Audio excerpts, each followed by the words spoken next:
episode of the WoW podcast, episode number 17. And that's not actually what it's called, is it? It's called a WoW podcast, obviously. With me, your host, Taliesin. And me, Evitel. And welcome to the stream. Hey. Oh, welcome, everyone. Hello, and welcome to the podcast. I hope you're well. Sorry, everyone watching this be recorded live who had to wait for me to go to the bathroom and come back. But at least I feel good now. At least I feel ready and empty and fresh. Did you get it all out? I'm really proud of you, Tally. I'm really proud. It's really funny because the second when we're recording it live, and this happens when I'm doing my live stream as well. Yeah. If I am even a second late, the second the predisposed time for the stream starting has gone past, instantly the chat starts talking about bodily functions and bio breaks and toilets, and that's exactly what happened this time. So hello everyone. Hi. Welcome. We've got so much to talk about today. We have got 10.2.7. We've got the alpha and the whole week's worth of alpha with Hallowfall, one of the most exciting zones ever in the history of the game, and I've been playing even more Hallowfall since we made the weekly reset episode as well. And of course we have the last zone of the Hallowfall the War Within going on the alpha today. Oh my goodness. Thank you very much, Rico, for that cheer. What's it called on YouTube? Super chat. Thank you for the super chat, mate. We will get to all of those at the end. So if you want to put a little question in for our super chat Q&A at the end of the episode, please do at any time. That will be wonderful. Thank you. Please. Before we start properly today, though, Evitel, I have got I've got an apology for you, actually. Oh. When we finished the podcast last week, and it was a stressful time last week because we had to stop and start the podcast 3 or 4 times in the end because our there was a lot of stopping and our starting. streaming software wasn't up to snuff last week, which is why we're not dual streaming on Twitch this time. We're only doing this on YouTube from now on because I don't need that hassle, man. I think so. But when we finished, I thought it was a really good podcast, and we were like, yeah. And you turned to me and you went, "You were actually quite rude to me in that episode, Tally." And I was like, "Silence, woman, get back to work." But then once you did get back to work, and I was, thankful for that, I did rewatch the stream, and do you know what? I think you're right. I was rude. You were really grumpy. I was really grumpy. Were a grumpy and I was a man. little bit rude. And watching it back, I'm genuinely sorry because I was a bit grumpy and I was a bit rude to you, and I'm sorry about that. It's okay. And I'm sorry to everyone else that I've ever been rude to on stream, except the guy I was rude to yesterday because he deserved it. But you didn't deserve it. No thanks, and Tally. I'm just very sorry. So there we Oh, go. that's nice of you to say. And for those of you who don't know what it's like to stream or do anything live or to do, everyone knows what it's like to be stressed out. But after the stream shutting down multiple times, it was quite stressful. It was incredibly stressful. It was actually very stressful. And then I kept watching the stream crash. And then Tally was like, "Listen, if the stream crashes, just keep going so that we have a recording." And I was like, okay. And then every time the stream crashed, I was like, Tally, stop. The stream crashed. Okay, I get the feeling you're making excuses for my grumpiness now, and you don't have to do that. No, I'm Thank not. you for supplying the background, but you didn't need to do that. No. But I appreciate it. Thank you. But anyway, enough of that. There'll be no rudeness this episode except to WoW devs when they make a rubbish game. Or maybe ex-WoW devs. Which won't happen. Oh, no, we're not going to go there. No, we're not going to go there. Not one of us. Not one of us. Absolutely not. Honestly, One of us. dude, I have never seen, like, there is an ex, I don't even want to call him a dev because he's never dev'd anything in his life. There is an ex high up employee of Activision Blizzard who keeps coming out on Twitter. Yeah. Keeps coming out on Twitter, although I can guarantee you Mike Ybarra calls it X. I can guarantee you Mike Ybarra does not call it Twitter. I can guarantee you he calls it X. And comes up with some of the absolute worst takes. I thought I was a bad take machine, but some of the worst things I've ever seen in my life. And it's very depressing. Obviously there have been sort of closures of some very excellent studios at Microsoft. Tough week in gaming. In the last couple of weeks and last couple of days, sorry. And that's bad enough as it is. Before you think about the fact that, WoW is owned by Microsoft now, and you just think if it's not even you know, if even like very successful studios making very successful games, and in Microsoft's own words, smash hit games are being closed down, then there really is nothing sort of protecting WoW, really. And it does make you worry about your favorite game, right? It does. I mean, thankfully, it feels like it's in a really good place right now. I mean, there's a lot going on that makes it feel good. So while we are going to chat in depth about all of the really good, exciting stuff, I can't help but think about all the wider issues. It's tough, isn't it? But hard. What you've got to remember, Evitel, is that the real victim in all of this is Phil Spencer, because he's such a nice guy, and you know, people were really mean to him on Twitter about all the closures, and it must be very hard. What you've got to understand is, Evitel, it would have hurt him just as much as it hurt anyone else. Like those people that made amazing games and then got their livelihoods taken away from them. It hurt him, if anything, even more, because, you know, people were mean to him on Twitter about it. It's like the sum of everyone else's pain is his pain. And as someone like Jesus, exactly, right? Exactly. But you know, as someone who people are mean to on the internet quite a lot, I can confirm that is worse. So exactly. Anyway, we've got so much to talk about. So anyway, I'm sorry for being grumpy last week, and I'm also sorry about the fact that you are definitely going to lose this bet. The bet that was made that I wouldn't finish my meta achievement. But you haven't done it yet. Well, I haven't done it yet. Saving it. When are you? So we know that you are on the cusp of finishing it. You have one thing left to do to get your meta. Well, I had two things last week. So I had one legendary photo I had to get of Rathian, and I had the blue Dragon Quest line to do as well. Because obviously I would have saved petting Tyvan as the last thing to do, the final achievement. But I did that ages ago. I did that the second I met him. How have people not petted Tyvan? Every time I mention the meta, people are like, just save petting Tyvan for last, because that's the best way to get the meta. And I'm like, what, you didn't pet him already? You didn't do that? What kind of a monster are you? You don't deserve your meta.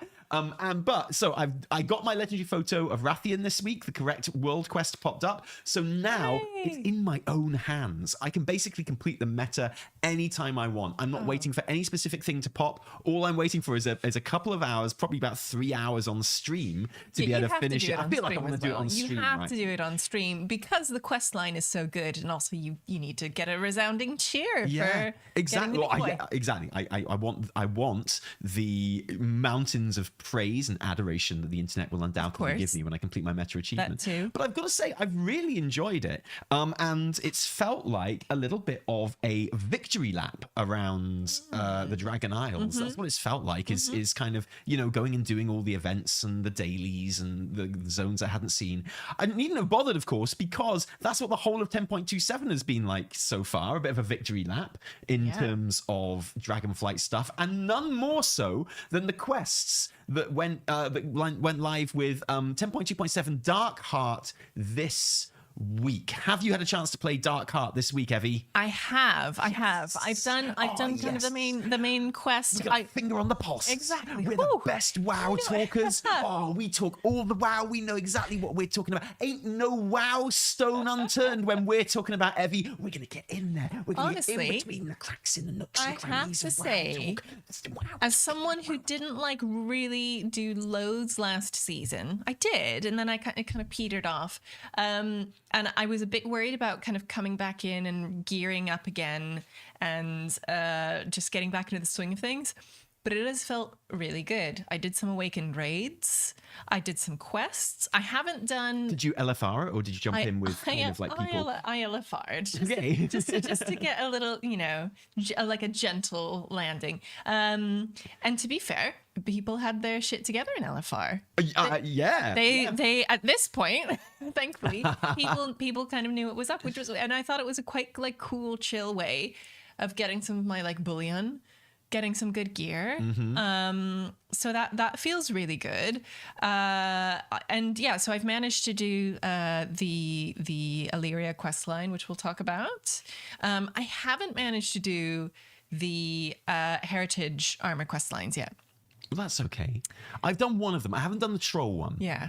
But what I will say is I do love Heritage Armor quest lines in a patch because they feel so substantial. Because they usually come in pairs, you know, so you get these two big chunks of questing. And I'm the kind of person, man, I play all the races. I don't see race, right? I play them all. And I play them all, and so I do the Heritage Armor on them all. And if I don't have one of those races ready to go, then I'll race change Evie. I'm not proud. I race changed my my Void Elf Monk into a troll specifically. Looking forward to the troll Heritage Armor, but I haven't done it yet because it took a while for the race change to go through. But I'm ready and I will do it. But whenever I do them, it makes a patch feel really, really substantial. You know, you've got these big chunks, and I kind of feel like we're almost in a golden age of Heritage Armor quests. I feel like when they started doing Heritage Armor quests, they were like, okay, they were all right. There was usually some kind of niche story thing going on, but I feel like they've cracked the code. They've sorted the formula for Heritage quests now, and basically their sort of formula is just do it exactly like the Orc Heritage quest every single time. So make sure there's a huge party at the end where basically every character from that race that you've ever encountered is there that you can talk to. That's what everyone wants from a Heritage Armor quest line, and that's absolutely what we got in the Dranei one. Yes, and I was kind of, you know, listening to you doing the Dranei one as you're sitting next to me, and kind of following along a little bit that way, and even just absorbing it that way. Like, I actually cannot wait to get my Dranei Shadow Priest in through that quest line, because it just like many things in this patch and in WoW recently, it just kind of hits the right notes, like you say, there's you're gearing up for a big celebration in a party.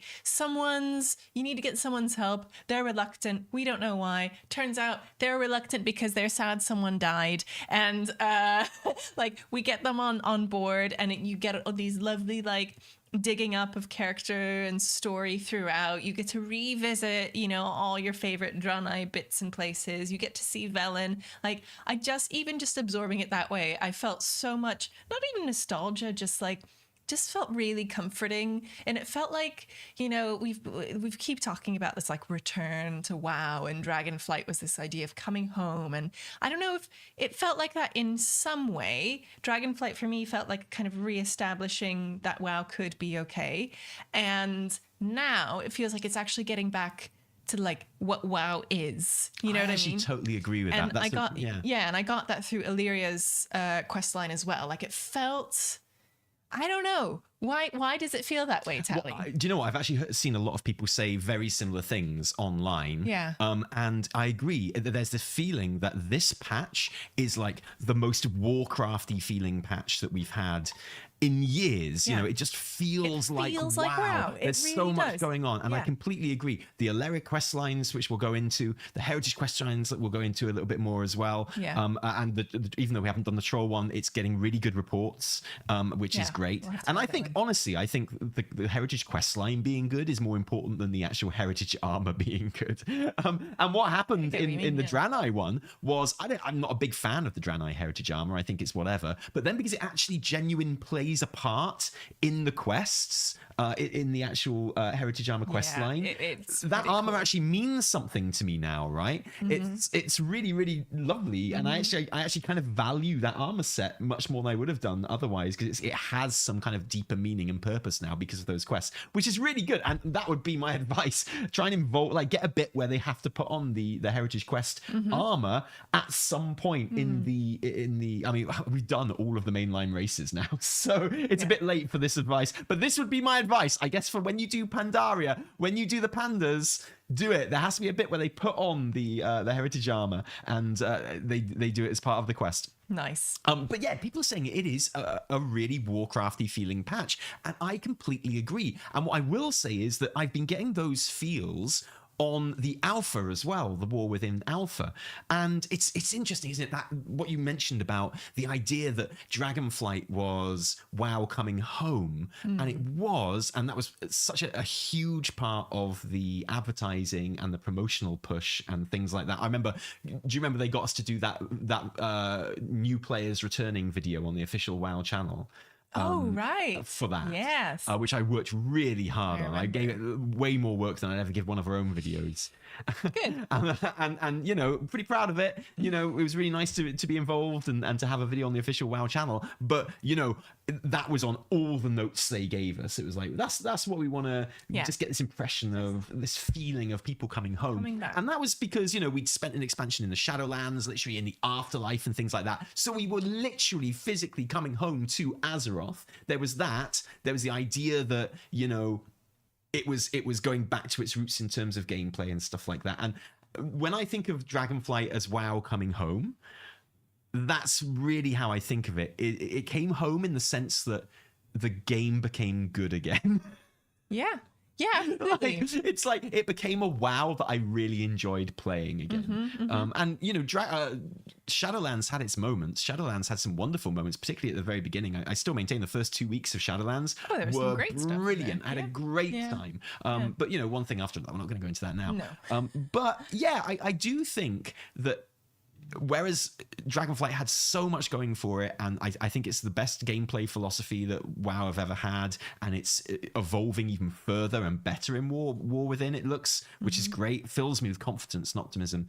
But the world itself didn't feel super Warcrafty. The Dragon Isles is... Agreed. Yeah, I agree. the Dragon Isles is very kind of its own thing, and it's weird because so much of it, I think it's because it's so consciously tried to hark back to other Warcraft things. You know, Azaspan is Northrend, and, you know, all the elemental things and the dragons, and it felt very much its own thing. It was obviously a much friendlier expansion than you know, like Wrath or Cataclysm or something like that, and much more like Mists of Pandaria in terms of those vibes. But whereas Mists of Pandaria had the Siege of Orgrimmar that it kind of climaxed in, which was huge, this massive deal lore-wise, Dragonflight, not so much. Yeah, and that's not necessarily a bad thing, but it is funny how I got a sense of kind of WoW returning to some kind of normality, but only now, kind of with the Dark Heart patch, the War Within stuff, the data mining we're getting, the alpha, like. This stuff, it feels like proper Warcraft now. Yeah, it really does. It really does. And it's like hard, it's intangible, and it's hard to even put like your finger on what it is exactly.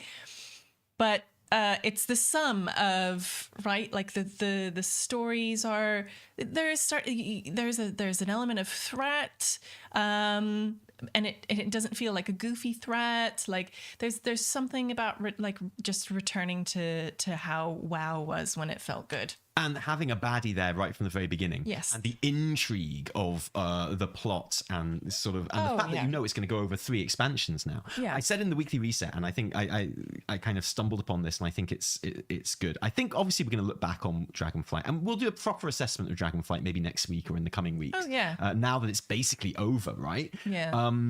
Once Remix is kind of rolling, we'll get onto that. Oh my god, I can't wait for Remix. I know. I'm so excited.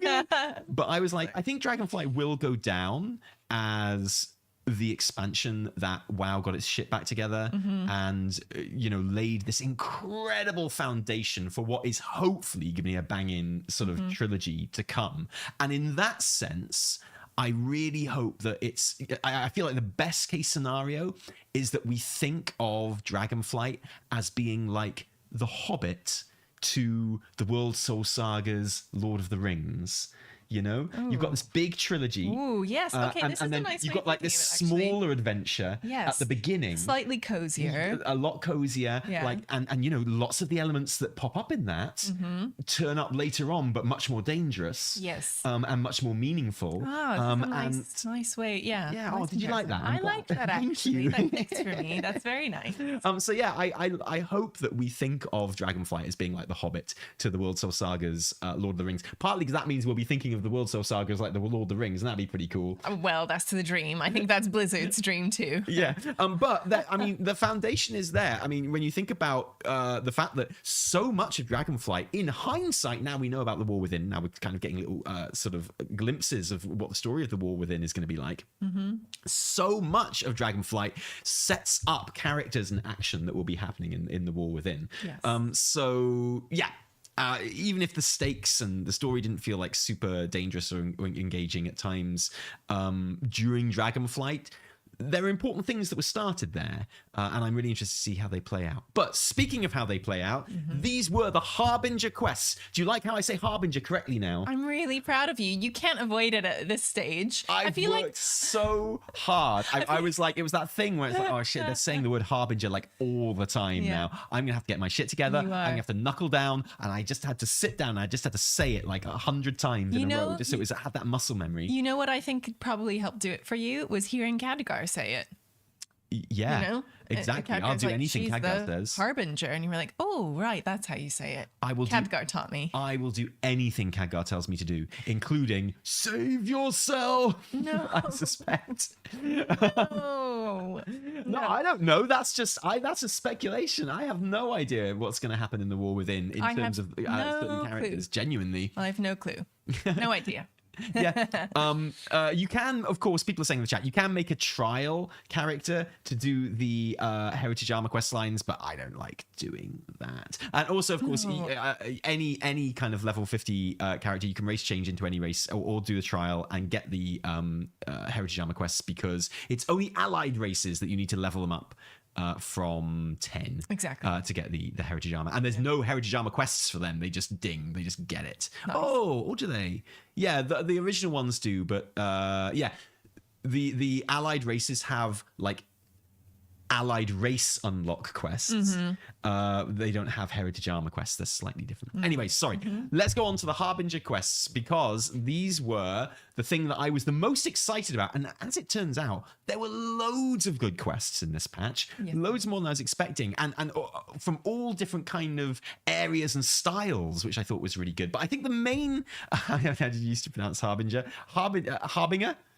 I thought Harbinger... You say Harbinger. Yeah. Harbinger. I think I definitely called it Harbinger at one point. Yeah. Harbinger. Yeah. Harbinger. Look, when you're British, okay, you get used to place names and stuff like that. Great excuse. When you're British, sometimes you say things differently. Yeah, when you're British, you invented the fucking language, so you get to say how you like it. Although we were having dinner at Granny's yesterday, and or a couple days ago, and there was a salad, and our son was like, looking at the salad, I was like, would you like a tomato? He was like, I would like a tomato. And Tally was like, you would like a tomato. Yeah, don't teach our son how to say stuff wrong. We live in this, like, I personally don't care how he says tomato, right? I don't care if he calls it tomato. He can call it whatever he wants. No, He's my little boy, and I'll punch anyone who gives him any shit for it, right? Exactly. But like, yeah, no, I'm not into that at all. It was just quite funny. But the fact is, we live in this country. People are going to get confused if he starts saying tomato. They will. Even worse, they'll think he's just being a dick because he's half American, even though he doesn't sound American at all. And they'll be like, oh, God, that kid is always saying stuff in a very pointed American way. It's like, yeah, we remember that we know you're American, and Iron. We get it, okay? Stop that. He started bringing out this kind of Southern accent now and then, which he's clearly picked up from a cartoon. He'd be like, all right, should we go play now? I'm like, no one in this house speaks like that. Where did that come from?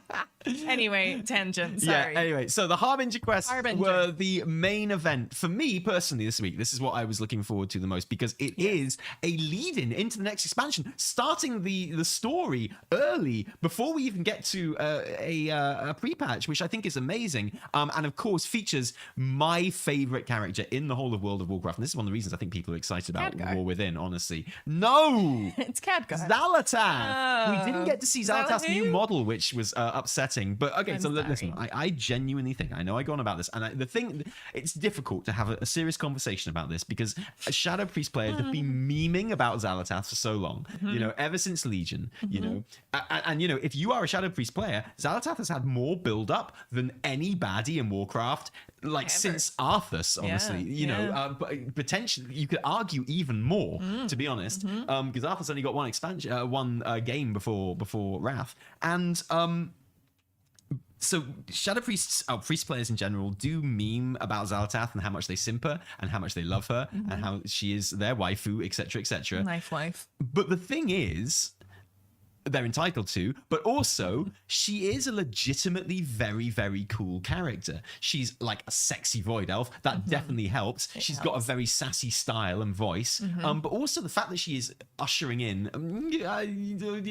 harbinging in all of harm bringing. Oh my goodness, all of this awesome void stuff, which is so hitting now. And I think we really get a sense of just how voidy the War Within is going to be, you know, through these Harbinger quests and things like that. I think everyone's like, wow, void stuff is actually really cool, isn't it? It is so cool. One of the first things that happens in this quest is that you get sent to Telgarus Rift. Am I saying that right? Telgarus Rift. Yeah, the void elf starting zone. Felt so good to be there. Well, a lot of people have literally never been there before, and it took me by surprise because loads of people sharing photos of it, going, wow, oh my goodness, Blizz, the art department doing it again, pulling out all the stops. I'm like, dude, that's been there since BFA. What are you talking about? It's fantastic. It is really good, and it's actually is a nice reminder to see that it is there. Yeah. And loved going back there, actually. But if you never unlocked Void Elves, which initially a lot of people didn't, because I don't know if you remember, but when the initial 6 allied races hit, or I think it was initial 4 hit in the pre-patch to BFA, they all had very, very strict rep requirements. Yes.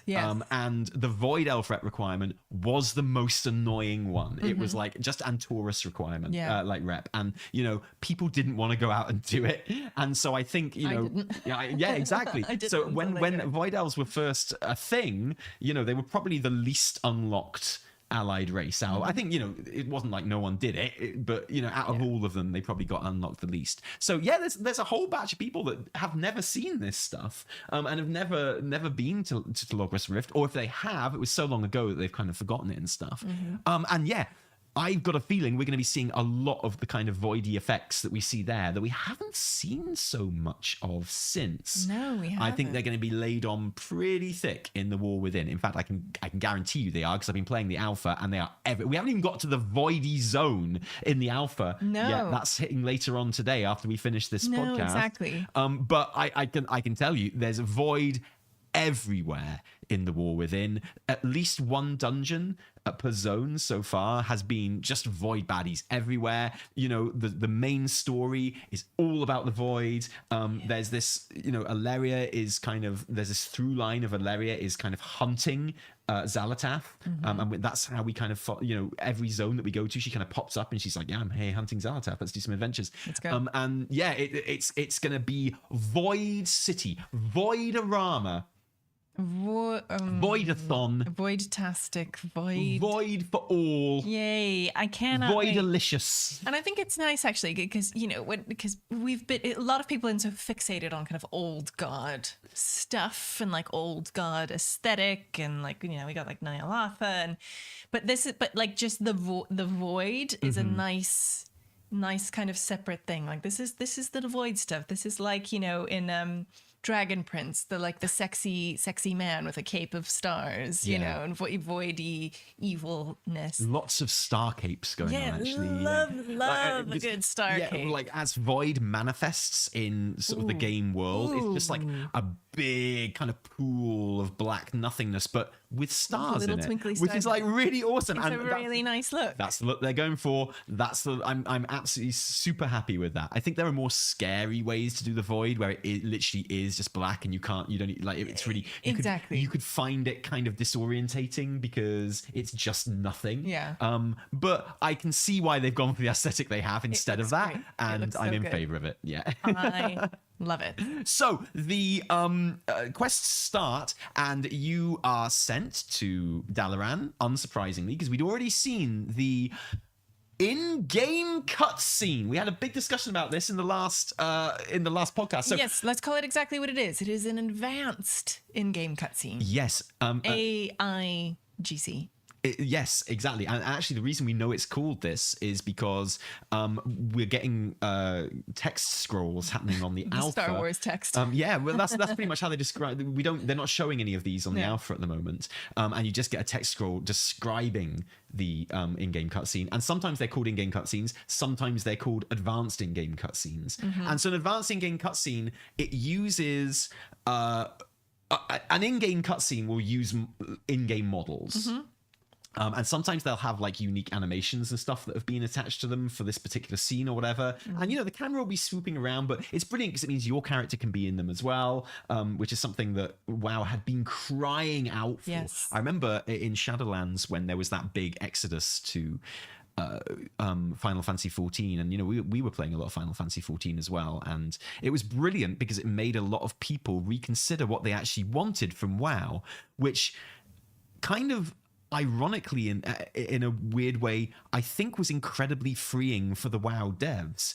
I don't think the WoW devs consider, or at least the devs on the ground who make the game, for the producers who have to like watch the money and stuff like that, probably a different thing, but for the actual devs making the game, I think they all consider the fact that everyone went and played Final Fantasy 14 for a bit an incredibly good thing, because people came back and they were like, you know what? I've been thinking about it, and there's loads more I want from this game. I want better story, and I want better cutscenes, and I want better characters, and please can you give those to us?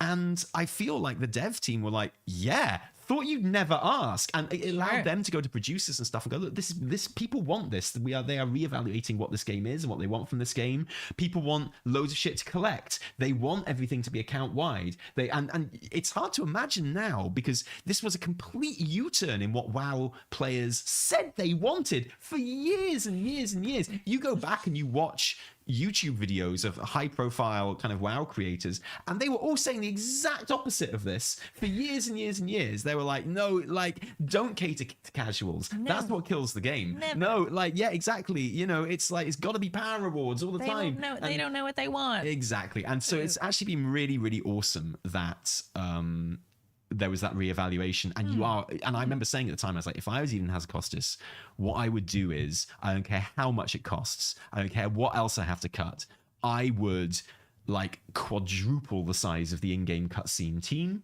like, and make them better, make them longer, make them far more plentiful. And I'm not saying I have direct line to Ian Hazakostas. I'm not saying he goes through my tweets and streams before going to bed each night so he knows what to do the next day, but we are seeing like the fruits of that, because they went out, they bought a studio with 100 devs, and I've got the feeling they just chucked them all into in-game cutscenes and art assets. Quite and things possibly, like that. yeah. Because in the alpha for the War Within, there are loads, and the kind of quality that we're seeing in these cutscenes are amazing now. And the advanced in-game cutscenes feature like super specially made extra high res models. Yes. So they don't use the in-game models. They use like much more detailed up-resed in-game models. Yeah. But with the added benefit of having your character in there as well. Oh yeah, you can get your little character in there too. Yeah. Although they try not to combine just from your the back. character. Yeah, exactly. Just a quick shot of you from the back, and then you can zoom in on, and it gives them way more kind of leeway with facial expressions and animations and things. The first time I remember noticing that they were using better res models was in the Tyrande and Sylvanas quests at the end of Shadowlands, like the trial of Sylvanas and the sort of denouement of that story, and they are definitely using some bitchin' models for Khadgar and for Alleria in these cutscenes. I have to say, Alleria's face does some really, really good things, and my favorite bit of her is actually like right at the end of her quest line, when she's having a conversation with a really hot ethereal man, and he dishes some info to her, and her little face at the end, she does this like, and it just does it for me. It's so good. Like, she's been given a task, she knows what's ahead, she has a challenge, and this is like her kind of accepting it. And this is great. I love it. Yeah, a challenge that she's decided. So she rocks up. Khadgar's all like, and you know what? If we'd never seen the War Within features trailer, and never seen BlizzCon, where obviously Xal'atath has been front and center, if we'd never been on the alpha, where obviously Xal'atath is front and center, then these quests would hold like a genuine mystery, right? Imagine where we'd be at this point. We'd still be working on the shadow that we saw behind Iridikron in the portal where he disappears after capturing Galakron's essence at the end of the Dawn of the Infinites dungeon. That would be all we had to go on. And they'd be like, the Harbinger is coming. We don't know who they are. We know that they've got the Dark Heart. And we'd all be like, we think it's Xal'atath, but we don't know. Yeah. And then, she only appears when you get those kind of talking head bits where she appears in shadow. It's not her new model. It's like just a shadowy sort of void elf model. And, you probably recognize her voice, but you can't be entirely certain. And yeah, it's great. So you go off. You go to the Tel'Ogris Rift, you meet like all the new kind of Void Elves who are sort of training there under Locus Eater. I always call him Locus Eater because I just think that's such a cool name. Oh, you're thinking of Lotus Eater. I am eating Lotus Eater, yeah. Locus Eater would be really cool. Locus Eater would be really but the problem is he hasn't got a mouth. That's what you think.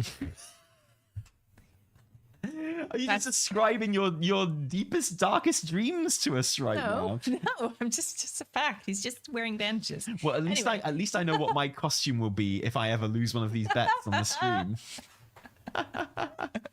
So yeah, and there's and they're talking about we got to find out what's going on here, and they Alleria at least is pretty nonchalant about it and pretty sort of she's kind of like, hey Khadgar, this is what I do, don't worry man, like, I'll go get it, I'll go and get it for you, and off she trots, and we follow her off to the Tel'Ogris Rift, and we talk to lots of Void Elves who've been out doing reports, kind of hunting down, trying to find where this Dark Heart thing is, which is awesome because it sends you around this cool zone you haven't seen for ages. And then you go looking for a Void Elf who was sent to get a report from Northrend, where the skeleton of Galakron is. I don't know. I'm just saying that if I was in charge, if I was Umbric, all right, I'd be like, hey, maybe we should send more than one person to Northrend, since that's where it's most likely there's going to be trouble. Since it is like, we're looking for the thing that captured the essence of Galakron. Maybe we should send more than one person to where the statue of Galakron is. Why would we do that? The guy from the Eastern Kingdoms. Oh, you didn't find anything? What a surprise! Do you want to go and help the person we're sending to Northrend? I don't know, it just might be useful. I would. I'm just saying, I don't have management experience, except being the boss of this company, obviously. Co-boss. I know, and you don't let me manage you at all. It sucks. I'm the real boss here. And yeah, so you go to Northrend, and it turns out that the lady who got sent to Northrend, she has been turned by the Void.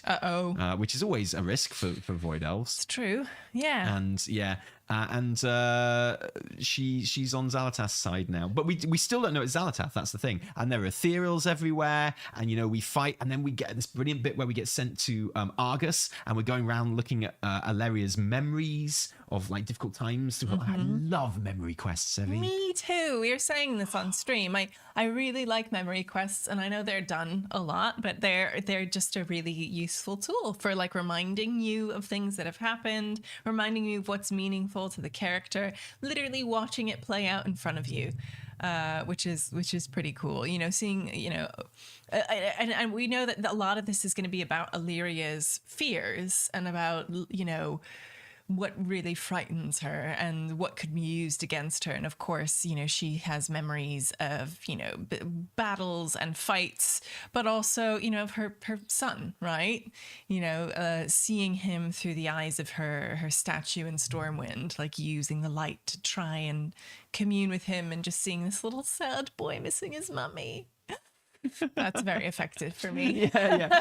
And then when we get to the end of those memories, there's actually a new memory that has been manipulated, and turned into more of a nightmare, a kind of a waking nightmare, where Turalyon kind of rejects Alleria and kills her because she's gone to the Void, something that he would never do because he's such an absolute like big fluffy dog, and I love him, which we'll get onto more recently. We'll get into with the short story that comes a little after. He rejects her, but he also invites her to kill him. Oh, like, yeah, he's very like, true. just kill me. Yeah, You want well, that comes to. later when we're like, we must get rid of this dream. Yes. And that's when we hunt him down, we fight it, and he's like, yeah, you've beaten me. Kill me, Ilaria. me. And even though she knows he's just a vision, she cannot bring herself to do it. can't And do it. that is when, and there's a part of me, despite how much I've really enjoyed all of the hype and the Xal'atath stuff, and it's been really, really great, and it's been such a great lead into the War Within so far, and I think I've got a feeling it's just going to get better and better as well.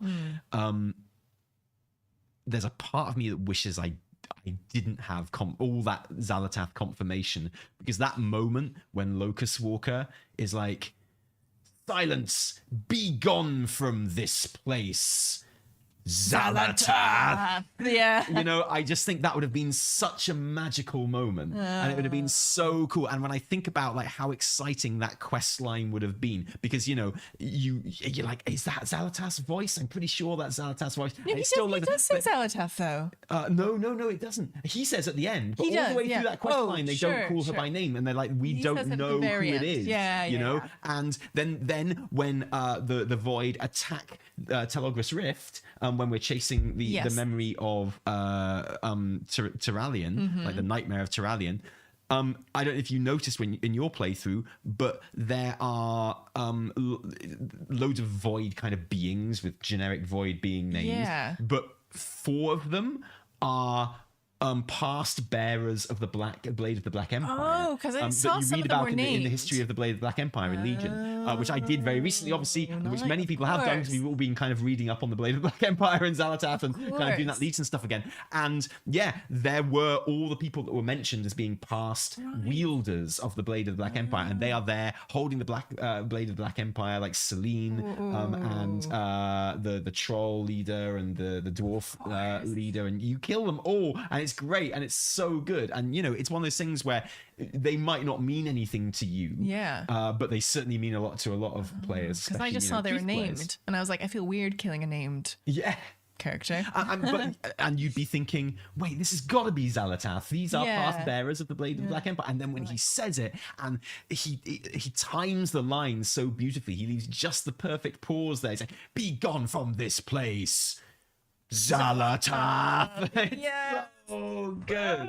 And it would have just been so magical if that was our confirmation, as it is in game, in the in-game world. That's when it's like, oh, the secret is out. We all now know it's Xal'atath, and this means trouble. And so good, so good. And and then you have that incredible cutscene between, because it wasn't just Ilaria and Khadgar that got these new up-res advanced in-game cutscene models for these quest lines. Locus Walker did as well, and you had a little bit of a moment, didn't you? Oh yeah. Well, this is the combination. He's like so big, and his new model is just big and powerful. He has a really great voice. Do you know who else he voices? Who?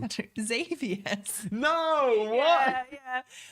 Because I did some research. They just get him to play all the Chads. Yeah, They're like, we got another Chads. Chad character. We need this guy. Kind of it. But yeah, he has a really, really nice voice, and it's in his, and I love that last cutscene you get with Locus Walker and Illyria, because it's their relationship is so interesting. Him as this kind of teacher to her, always a little bit uncertain about each other, but I love this bit where he is he basically tells her, you are unbalanced. You need to embrace kind of both sides of what's going on here. Yeah. And he says you are unique, and yes, exactly. You've got to learn to find balance, and you're kind of like the only one that can stop this. And Ilaria was like, what are you talking about? And a really nicely delivered line. I think Ilaria's actor has been doing great work in all of these scenes. And I think that's what really did it for me, because she is great, and I love her model. I love the actor. The voice actor sounds incredible. And then these two alongside each other having a conversation, like two just genuinely interesting characters. Like, we talked a little bit about like kind of the curse of like Stressa in Dragonflight, and how kind of uninteresting she was to listen to just because of the way her status and the way her character delivers lines. And the choice they'd made to keep that weird like cataclysm delivery. Exactly. When they only had like 3 actual spoken lines that they had to deliver. And like you can put her in like the sexiest dragon boss lady armor in the world. And they did. But it still doesn't, you know, she was, you know, you never went like, yeah, look at her on screen. Whereas now, watching Illyria and Locus Walker just talk to each other, I was like, yes, this is so good. Yeah. And so, and he tells her, you know, about how she has to seek balance, right? He's encouraging her on this path, and also drops some big lore bombs. Right, so this is the thing. This isn't the longest quest line. No, it's quite short in the game. And in fact, if you, in the way most people play quest lines, you know, you could actually get through it in about 10 minutes. If you didn't pay attention to the quest text and you didn't like stay a while and listens, and you didn't question people with the multiple options. One thing they were really good at, I thought, in this quest line was reminding you of what had happened and giving you some exposition. Because like every single thing that they did, there was a kind of a dialogue option where you could ask them, what was that you just said about Galakron? Yeah, in every single one. I thought that was so useful. And, you know, the option to replay cinematics in question and stuff like that. I thought that was really good.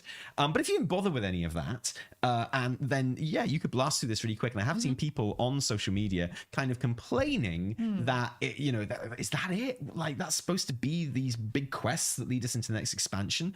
And, you know, I'm the slowest quest doer in the world because I like to really enjoy it. But yeah, I guess it's not the longest quest line you're ever going to get in the game. But I think that's okay when you have a massive plot point, lore bomb like you got in this. And I'm not even talking about the at last grand reveal that Xal'atath is behind this stuff. Although that's good enough as it is. There was something that even people that have been following all the spoilers and all the alpha stuff, like there was a new lore bomb for us as well. And that's the fact that this Radiant song, this vision that characters, the voice that people have been getting all across Azeroth, that we have seen in the War Within cinematic trailer and had a glimpse of there. And we know that Jaina's hearing it. We know there's a member of the Council of Six that is hearing it. We know Thrall is hearing it. Anduin as well, we'll find out later. And you know, all across Azeroth, people are hearing this.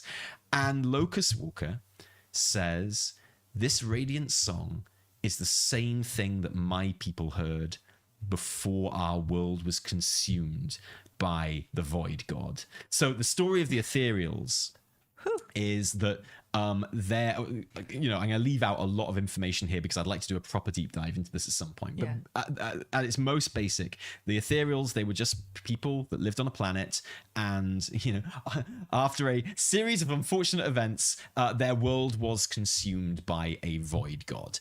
And it's because their world was consumed by a void god, and they're basically again, through a series of unfortunate events, their bodies were basically kind of dissipated and destroyed and turned into void. That's why they wear like bandages and stuff basically. Like that. Yeah, So just holding them together. Exactly. And we're going to go into this, and you know, you're going to hear a lot about this. I've got a feeling in the coming weeks from all kinds of creators and things. I'm definitely going to do something about it in a video. Yes, please. And this revelation that they had been hearing the Radiant song, which implies that it's kind of a world soul warning system, right? Could be. You know, it certainly implies that the Radiant song, at the very least, is a cry for help, a warning. A whisper of warning, you might even say. Ooh, is it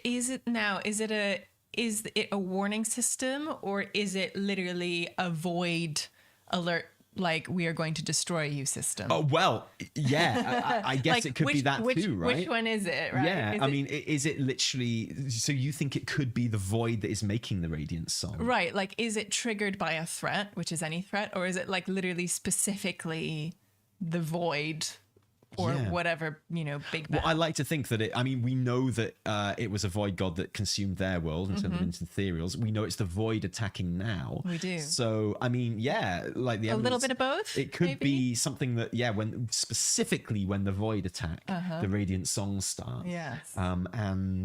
Or it could be the void doing it. There are still people that think the radiant song might be Xal'atath, and it might be her voice in everyone's head and what have you. There's loads of stuff it could be. This is the best kind of speculation. I love it. Yeah. They've just given us something. They've just given us something really tantalizing and cool. And it's like they've got a character from a race that everyone loves, because everyone loves the Ethereals, right? Who doesn't love the Ethereals? I have been an Ethereal stan since forever. Like I just can confirm they are so, even before they had Chad upres even models. before their Chads, because before pre-Chad Ethereals are kind of like a little bit like, ugh. You can't see me if you're listening to me, but they're just like a little skinny and hunched over. Locus Walker is here and he's like, I've done my shoulders this week. And every other week. My ethereal pecs are just like under all this. So hot. But yeah, it's just good acting. It's good voice acting. It's good character modeling. That's why I like it. I am, when you lose the bet, you are going to have to dress up as Locus Walker. But I can't wait. I'm thinking of bets I can lose so I can do it. And I haven't decided on your costume for when you lose this meta bet yet, by the way. If I was you, I'd be looking into, Xal'atath cosplay. Oh, I'm doing that anyway. Well, exactly. And because I know you're doing that anyway. I have to, yeah. I will. I'm thinking about maybe something else. I don't know. Interesting. I don't know. There's so many sexy video game characters right now. Could I be a lady Ethereal? Ooh, maybe. I don't know. I'll decide. But in fairness, you haven't lost the bet yet because I haven't completed the meta. Right, right. It's looking likely. Me, put it that way. I feel confident at this stage that I will do it. Okay. And so I am thinking. There's always there's a million Baldur's Gate 3 characters on it. Oh, when we went to this Baldur's Gate 3. Sidetrack alert. Sidetrack alert. Major sidetrack. The Radiant Song sidetrack warning. When we went to this Baldur's Gate 3 concert last weekend in London. Oh my goodness some gracious. Amazing and incredibly sexy cosplay going on there. Oh my goodness. Good. So many Astarians, loads of Shadow Hearts. But like the thing that people really went for was, it was the London Philharmonia, big classical orchestra in the Royal Festival Hall. So the vibe pretty much everyone went for was like, Astarian goes to the opera, with all of his shirt buttons undone. Exactly. It was so good. I saw a really good Isabel, like glammed up Isabel. Just some really good Dame Erins as well, which is a great one to do. We did meet some of the Baldur's Gate 3 cast as well. We got to meet the Halcyon actor. Yeah, Dave Jones. Who was so nice, and that's the thing. They were all just milling about, kind of in the middle. When we got there, I was like, "Well, they're gonna put them up in the boxes, so they're nice." Oh, they sat a couple of rows in front of us, and they just it was sat incredible. literally all of like them. right in the best seats in the house. So to be good. fair, like right in the front stalls in the middle, and we're just saying hello to everyone and mingling. They did a proper kind of like panel for VIP ticket holders and signings, and I think they just stuck around and did stuff anyway. Yeah. They were so sweet and kind, clearly, to everyone. And the concert was an absolute banger. It was really, really cool. It was very emotional. It was, people were there to hear the concert, but I think people were using it as an opportunity just to be there and like cheer for the people that made Baldur's Gate 3. They knew cast members were going to be there. They knew Boris was going to be there, and they were treating it as like an event where they could just be like, yay, thank you for Baldur's Gate 3, basically. And I thought that was awesome. My own personal favorite moment of the night was when we were leaving, and we bumped into Amelia, the narrator. Yes. And she was just, actually quite a lot of people were leaving. Lae'zel's voice actor was there, and Jennifer English, Shadowheart was there as well, and they were leaving. But I wanted to go up and speak to Amelia, and I was just like, look, there's no reason why you'd remember this, but you did drop into our stream when we were streaming Baldur's Gate 3. You dropped into our chat and said hello. And she was like, Taliesin and Evitel. Right? And it was like, she totally recognized us. It was awesome. So cool. Really, really good. So that made me feel extremely special and I liked it. So Yes. it was anyway. Sorry, back to Why did we bring this what up? were you saying about that? I can't remember. Now. Costumes, Oh cosplay. yeah, costumes, cosplay, Yeah. sexy elf, Sexy sexiness. looks. Yeah. Locus Walker. You were talking about Locus Walker and how sexy he is, and Yes.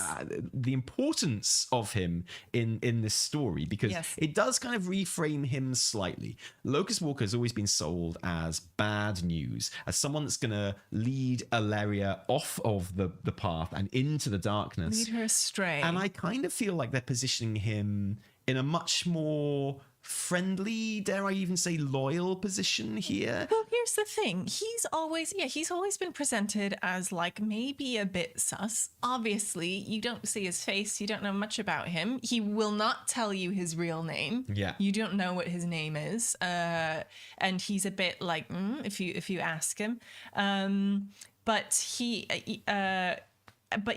when he's kind of like teaching Alleria, about the void and what it is, there's a lot of positioning of him as being like, hey, look, the void is what it is. It's but the light is also kind of so it's about him finding ways of being like, look, this is not all bad. This is also not all bad. You need to find the way through using both. Yeah. This is to your advantage. He's like strategic. He's smart. I remember, what was it? Do you remember Thaumaturge Vashreen? Yeah. Selling like trinkets and stuff. Of course. So he does not like Locus Walker. He's exactly. And they're all like, don't trust that guy. Like, don't trust He's that guy. Sus-aff. Yeah, you gave me a bad deal once or something, because Ethereals are usually positioned as these kind of like a bit like goblins, right? They're kind of they're kind of like space bartering folks in some ways. But Locus Walker is something different, right? He's clearly got something else going on. I personally I trust him. Yeah, well, do you know what? I think great. just through being able to read a story and the way that they seem to be positioning here, he's gone from being someone who seems like he's leading Alleria astray and, into the darkness. And instantly now Xal'atath is here, and now like Xal'atath is giving Alleria shit. Yeah. Now that automatically repositions him as Alleria's ally against an antagonistic force. And he's like, well, I actually know who Xal'atath is, actually, Alleria, and you need to do this, you need to do that. And Alleria isn't ready to do it yet. Alleria walks away and she's like, I can't do this. You're going to have to go and tell Khadgar about this. I'm going to have to go and do my own thing for a bit. But we know she will come back, obviously, with a lovely new change of clothes, etc. Yeah. Like it does position Locus Walker as more of a friendly character who, at the moment at least, can definitely help us out. With his vast knowledge of the void, he's the kind of person we need on our side, right? Yeah, now. exactly. So I think that's the role he'll definitely play for at least the first part of the War Within, is how it seems, which is great. They got a new voice actor for him. They got a new model for him. He's just very cool. And I think, leading the way into, what happens if the void do win and destroy our planet and we all become Ethereals? Ethereal playable race, right? That would Wouldn't it be no. terrible? So wait, you're telling me that if we let this void god What's the thing? just and I can be an Ethereal? Well, this is the thing. This is what made me laugh when we were doing the quest as well, because Locus Walker is like, this is okay. This is bad news. So bad, okay, because we heard the Radiant song before our world was destroyed. So you're hearing the Radiant song right now, so you have to stop it.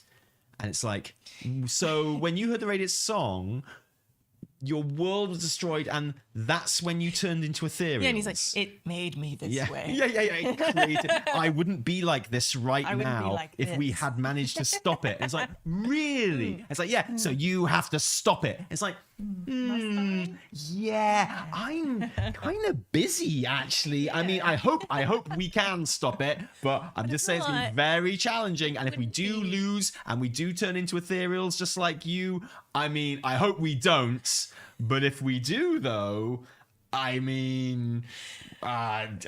guess we'll just have to live with it, right? So, go and stop the void right now. Yeah, we will. Yeah, right now. bit urgent, isn't it? I mean, let's take our time. Let's really get to the bottom of this. Let's really kind of sort this. And then the world is destroyed. The Void God eats it, and like it's like the guy in the hot dog outfit. We're there as Ethereals. Like we need to find out who did this. Yeah. Yeah, I think the thing that's so kind of appealing about all of this is to me personally, I mean, lots of cool stuff going on, but Locus Walker, he kind of interjects kind of terribly in Illyria's marriage. You know what I mean? He's this figure who shows up and is like, that guy, all light. I don't know about him, and so he kind of like, I understand why it feels like he might be leading her astray a little bit, but I am just like praying for a Illyria, like I want Locus Walker to deck out Illyria in her new gear. You want him to dress I want it to be like that like, scene girl, from, like, you need some silver pauldrons. You know what you need. When you have like the character like level up like sequence, like what's that Bradley Cooper movie where he takes some magic pills? Unlimited? And he becomes like... Or Limitless? Yeah, Limitless. And there's like a Black Keys song or something playing in the background, and he just like goes into a shop and then suddenly like spins around and is wearing like a leather jacket and has like a haircut and a shave. I really want Locus Walker to do that with Illyria and to just like zhuzh her up and give her a new look, like kind of just do her hair. Yeah, and she's like, okay, Locus Walker, voidify me. He's like, I thought you'd never ask. But yeah, so like amazing story threads and like really meaningful, interesting story beats. Kind of harks back to what we were saying last week before this patch went live, where I genuinely feel so engaged and excited about the story of World of Warcraft right now in a way that I haven't done since the lead up to BFA. Absolutely. It was masterful string pulling like leading up to BFA and in the immediate kind of like start of BFA and stuff. And I've never known a time in WoW when people were so like buzzing about the story and what might happen and speculation and being excited about it. And it feels like that again now for the first time since that time. Hopefully they can stick it a bit better than they did in BFA. And, I think we've learned some important lessons with regards to patch cadence and cliffhanger fatigue and resolution. One of the, when we do our look back at Dragonflight, one of the things I think is been done the best of all, and I think something Dragonflight does better than any other WoW expansion ever, is its resolutions for various storylines. You might not like the storylines. You might not, like the overall A plot or B plot or anything else. But no other WoW expansion has ever taken so much time and care to resolve things. And we'll come into examples of that when we talk about it in a little bit. But and I that's something that BFA just did not have. And so if we can move into War Within with the kind of level of story delivery that we had in BFA, but with a really engaging, kind of cool, well thought out, over 3 expansion story, because you're going into it and they actually know the ending of this story, which is something they did not know when they started doing BFA, and you kind of take away that element of winging it and sort of bring in that element of planning it and working towards an endpoint and being able to bring threads together that have been planned 2 expansions in advance and things like that. And if we get that story delivery and if we get that kind of resolution, man, the World Soul Saga could be so special. And I think we're seeing that at the beginning of this now. Yeah, it feels really promising, doesn't it? Yeah, like you say, it just feels like the threads are being kind of aligned. I don't know, mixed metaphor there. It does feel like things are being put into place that will play out over a long period of time. Yeah, I hope so. I hope so. And just really, really exciting and really cool. A big lore bomb. Very, very satisfied. And of course, went along with this, came out the day before the patch, was the short story, the Illyria short story. Yes. Which is coming from the Voices Within short story collection, which is, I think last time I checked, is due for release in November. Is it? Yeah. Although it seems from the language they used around this short story that I think they'll be releasing just about all of these short stories for free, and that the Whispers Within is just a collection because Whispers Within sells itself as having 2 exclusive short stories. Like, there's a number of short stories in that book, but only 2 exclusive. So I've got a feeling the rest will all be released in advance for free. That and the first of these was Alleria, and I love these short stories. You've read this, right? I have read it. It's really nice, actually. I really enjoyed it. Just a nice bit of like, just character building, world building, continuing on things, and also setting the stage for things that we do see kind of in Alleria's quest line already. Yeah, although I think it's clearly set after the quest line that we did yesterday. So, you know, for one, she's wearing her new purple and silver armor in it. Yes. And I think she has gone off to do her own thing at the end of that quest line that we in 10.2.7, and I think, you know, now she's scared. We saw her go into the quest line a bit nonchalant, and get very shaken by the things that she sees in the quest line. It's when she learns that the Radiant Song is connected to, you know, the possible end of the world and being eaten by the void. Like, she finishes that story, those quest lines, in a very different place than when she started, and it's a much more insecure place. It's a much more afraid place. And to the extent that she literally has to step out and be like, well, you have to go to Khadgar, tell him I'm not coming, I've got to go and sort some stuff out. And then this short story has her visiting Arator and Terralion unexpectedly Silvermoon, and she's basically warning him not to take part in the war that she now knows is coming. Exactly. And you know, she enters the city and they're like, look, you've got until sunset to be here, because as we know, last time Alleria did anything near the Sunwell, it all got a bit out of hand, and she is a threat. Despite, you know, despite her intentions being connected to the void, she is a threat. And so they give her kind of a moment of grace, and they're like, all right, you go ahead and talk to your family. But that's it. And I really enjoy it. And she kind of goes, she finds kind of where they're staying, and I actually really liked her the descriptions of her like feelings for Terralion, because they're, you know, just this, like, she has a sense of like warmth and love, and like it just made me think of, you know, God, they've been together for how many thousands of years? And 8,000 years in the Nether. 8,000 years, which is, I don't know, man. We were stuck together for a couple of years in COVID, and I'm not sure. But she, you know, this quite, you know, Illyria can be quite. I didn't think of her as the most serious Windrunner sister, but you know, she can be. But she gets really kind of melty around Terralion, and so does he. He's like a big teddy bear. Well, now you have the context of those quests as well. Yeah. The last time she saw Terralion was when she was fighting that nightmare version of him in the Telegraph Rift. So that really, and she couldn't bring herself to kill something that she knew was a void vision. Yeah. You know, and she knew it wasn't real, and she couldn't bring herself to kill something that looked like Terralion. And then the next thing we know, she's gone to Silvermoon to see her son, and Terralion is there. With the context of those quests, now we've done them, it gives you a whole different. I'd love to go back and read it again. Actually, I'm going to read it again now. And bear that in mind, that last time she saw him was this vision that she could not bring herself to kill. Yeah, and there isn't.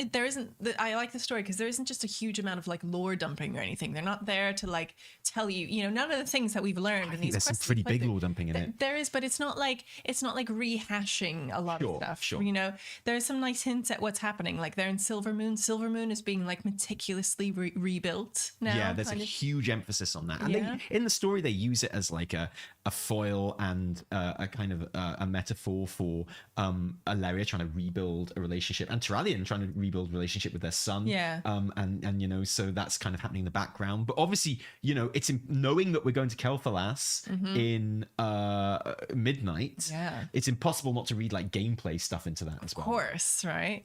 And you know, she kind of spies the two of them, and you know, as if nothing has happened, you know, she's like, Terralion, you know, my love. It's there's something sweet about it, like knowing, all of the context around it. He gives them a moment, right? And it's basically time for her to be like, she feels quite guilty about having left Erator, and she doesn't know how to progress with their relationship, like as mother and son, but she has some very important stuff to get out of the way, which is basically like, look, this big conflict is happening and I do not want you to be a part of it. Yeah, this is mummy's job. And he's like, how can you tell me not to protect my world? And it's actually kind of incredibly pessimistic. She's like, the world is going to need people like you to rebuild. Yes, yeah. It's like anyone who takes part in this fight is going to die, which is kind of prescient, honestly, for the start of the war within. Yeah. And she's like, the world is going to, if we win, the world is going to need people like you. So please don't. And she knows it's useless. She knows it's not going to work. Yeah. So that you've got that lore thing of Silvermoon being rebuilt. And I love the detail they go into with Silvermoon being rebuilt. Yeah, they really talk about I love the descriptions in stories of places that exist in the game, I always love that the way they're like, they talk about kind of like little gilded details and the colors of the roofs and the walls, and I'm like, oh yes, of course. And like all of the new houses that are being built in Silvermoon, they all have a red front door, and that's how you know that it's like one of the new ones. And this is one of the ones that Arator lives in, right? And there's been a lot of talk online. We talked about this on stream a lot, so I don't want to go over it again. But there's been a lot of talk online about why Arator is allowed in Silvermoon, seeing as he was brought up in the Alliance. Why Terralion is allowed in Silvermoon, and the worries from certain parts of the internet that this will mean Silvermoon will be a neutral city in Midnight, which I think it definitely will be, at least in part, and how that might be unfair on the Horde, right? That they're kind of giving up one of their kind of most iconic cities. And I get it. I try and be sympathetic towards it. I'm of the opinion that I kind of think it's inevitable the way the story is going, and I think it's a good thing the way the story is going. And you can't do it all at once. There's always going to be a time when it's weighted towards one faction over the other. At the moment, if this is the kind of thing you get upset about, we've seen Night Elf players getting upset that Horde are allowed into Belemeth. And that'll kind of even itself out a little bit when the Alliance is allowed into Silvermoon and stuff like that. And in terms of Terralion being allowed into Silvermoon, he's been friends with the Blood Elves since way before they were Blood Elves. He's been friends with the residents of Kel'Thalas and been a hero to the residents of Kel'Thalas long before they were Blood Elves, when they were just High Elves. This guy is a legend amongst those people. And indeed, across Azeroth, he's not just some human. He has a constellation named after him.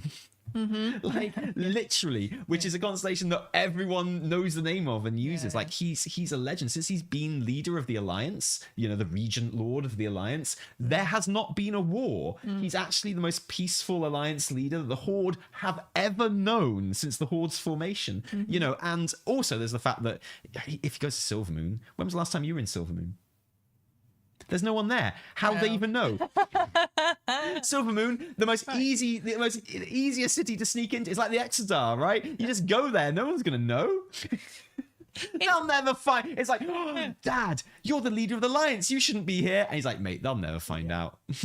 It is funny because I've been playing WoW for so long, and I've always played primarily as a Alliance character, and I've played Horde characters as well, but I've never felt like particularly wedded to the Horde Alliance kind of whatever faction conflict, and that's never been important to me personally. But I do acknowledge that there are people who are like, yo, I'm a Horde player.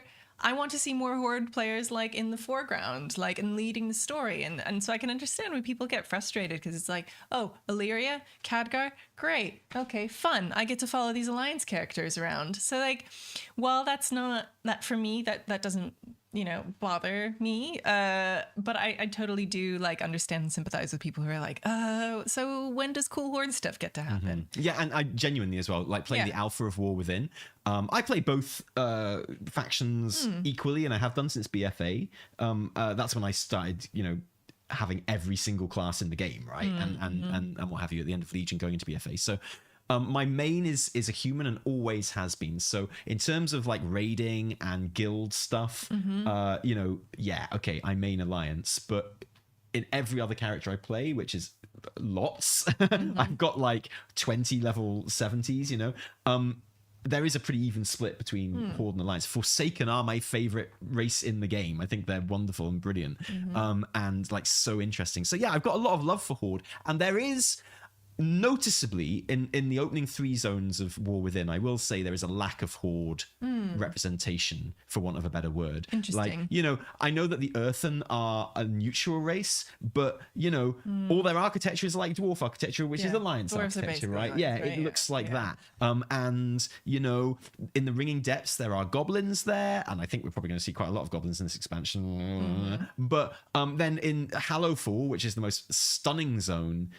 for years, like genuinely like an incredible zone, both from how it looks but also the story and the lore implications. It's like got everything. It's got a magic mix, that zone. It is phenomenal. It is exquisite. It has got it all. That zone is something else. It's going to be so brilliant.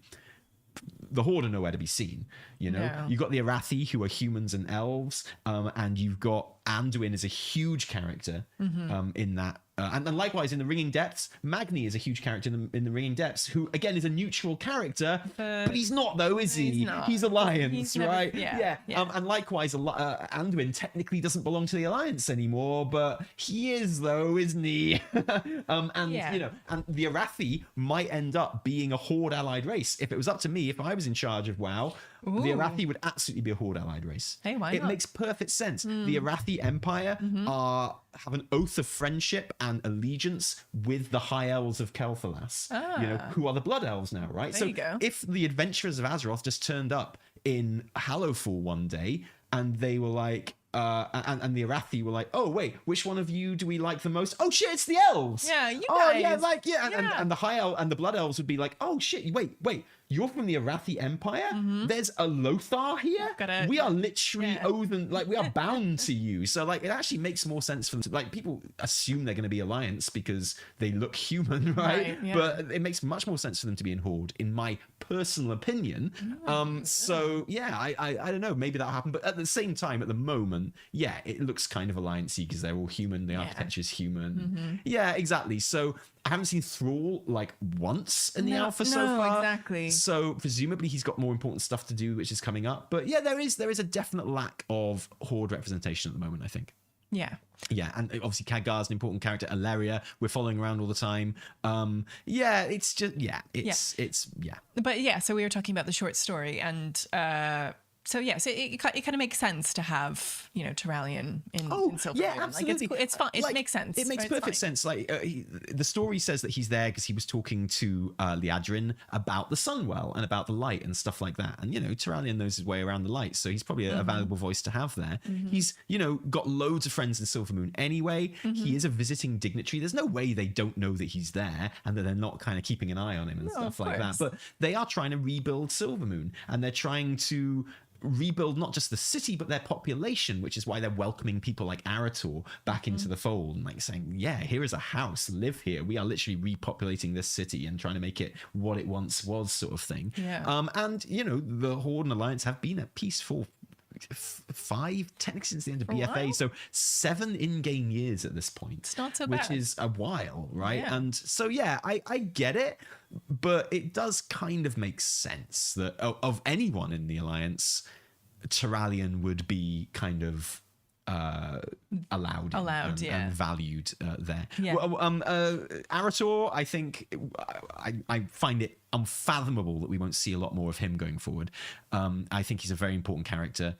Obviously with Ilaria being put so front and center at the moment, Turalian can't help but become a more important character, and Arator as well because of that. A really nice little lore moment in that story is where we see Arator's tattoos. He's got one on each arm. A dark dragon on one arm and a golden light dragon on the other arm. So the child of light and shadow, right? Cool. And I like it. He's got to turn into a discipline priest, surely. That's what it's got to be. Yes, again laying some seeds which are interesting, and it's brilliant the way that we're finally moving on the stories of these characters that were kind of, initially set down at Legion.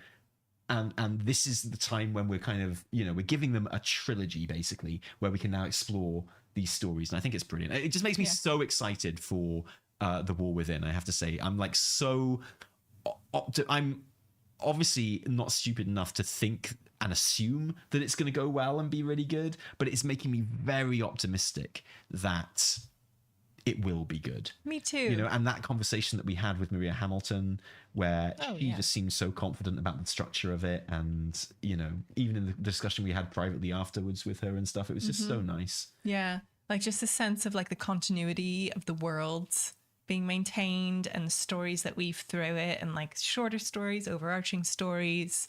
Yeah, there should be less of a sense of like jarring moments going forward, and it feels pretty hopeful. Something I was saying earlier is that I really value in like Dragonflight's habit of tying up loose ends and finding resolutions for characters and groups of characters really, really well. We saw it in the like rebellious Dragonkin storyline, and we saw it in the new kind of like Silver Hand with Tyr, and things like that. And it's something they've done really, really well. And there are quests in 10.27 which do this as well. There's two really interesting little quest lines. One is Emberthal's Visage quest line. Did you do this? I started it, and then I got to the part that was like, go do all these other quests. Yeah. And I was like, oh my gosh. Okay, so if you don't know, what happens is you go into like the barbers, and Emberthal, the Drakthir kind of leader, is there, and she's like, I haven't got a visage. Do I need a visage form? And everyone's like, yeah, you need a visage form, man. Like, yeah, you gotta do it. And she's like, I don't know what my visage form would be. So you have to go around and you talk to a whole bunch of people, a whole bunch of different types of people all around Valdrakken who are visiting, and get their idea about identity and what it means to them and how they've come, how they decide what their identity even is. Yeah. So you talk to Drakthir about their visage forms, you talk to Death Knights and how they kind of come to terms with their identity, and Gilneans, Worgans, and it's really, really good. Nice. It's the kind of like talky quest that WoW is really good at the moment. Yeah, I really enjoyed that one. But then you have to go and talk to more people throughout like the whole of the Dragon Isles, and it is another of these victory laps, right? So it sends you to speak to characters that you haven't spoken to since leveling, and you go and speak to all these characters, and you're like, oh my god, these are just some people I did a quest with, and it's nice to have a proper catch up and see where they're at, and it's like a really good way of just there has been progression throughout the expansion. You've been here and you've been doing stuff as well, and I love that. I think it's so good. However, all of these characters across the Dragon Isles are also quest givers, and they've all had like side quests, and you cannot complete the quest where you ask them about their identity until you have done their side quests. So if you are a main quest Andy, like Evitel is... Yes. Well... for some zones, you know what I mean? Like sometimes for like one zone I'll go really hard and like in the first one and do everything, and then from then on I'll just kind of take a lighter approach. Obviously I haven't, because I mained a Drakthir, and now I'm on Evitel, the Night Elf Hunter, and there's loads of stuff I simply haven't touched. There's so many quest markers up like all over. It's really driving me nuts. Yeah. So luckily I had done them all. I have not done apart from one right at the very end, which was super quick to do, which I had done on beta. I remember, which is why I didn't do it when the game went live. I was like, because I thought I'd already done it again. Yeah, exactly. So luckily I was able to do that, and the reward for that is the personal tabard, which is nice. Just like the guild tabard that you design yourself, but it's personal.